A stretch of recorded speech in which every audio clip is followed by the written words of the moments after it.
कुंडली के माध्यम से हमें ये बताइए कि पैसा कैसे आएगा।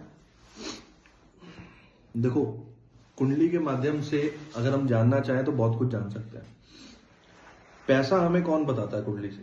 पैसे का घर होता है दूसरा घर, सेकंड हाउस। सेकंड हाउस हमें बताता है कि हमारा पैसा कहां से आएगा। दूसरा, वीनस, शुक्र ग्रह। शुक्र ग्रह जो प्रतीक है वो वेल्थ का। कुंडली में शुक्र ग्रह जिस ग्रह के साथ बैठा होगा, हमारा धन उस ग्रह से जुड़ा हुआ हो। जैसे किसी की पत्रिका में शुक्र और शनि का योग है, कंजंक्शन है, तो शनि क्या है? कर्म। शुक्र क्या है? पैसा। उस व्यक्ति का पैसा कहां से आएगा? उस व्यक्ति का पैसा आएगा कर्म करने से। कोई भी कर्म करेगा उसका पैसा आएगा।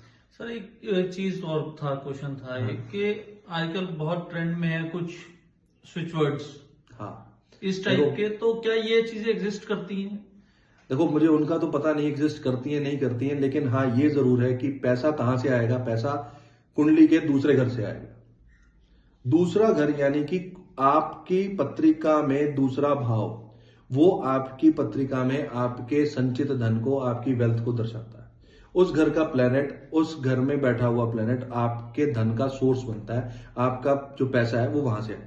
अब आप ये लगा लो या ऐसे कर लो या ये कर लो या ये वर्ड्स कर लो, उनका मुझे नहीं पता, लेकिन मुझे इतना जरूर पता है कि कुंडली के दूसरे घर से पैसा आता है। शुक्र आपका, अगर शुक्र आपका सपोज किसी ऐसे प्लेनेट के साथ बैठा है, जैसे आप एग्जांपल राहु के साथ बैठा है, तो राहु से पैसा आएगा। राहु क्या है? राहु फॉरेन है, फॉरेन एक्टिविटी से आपका पैसा आएगा जी।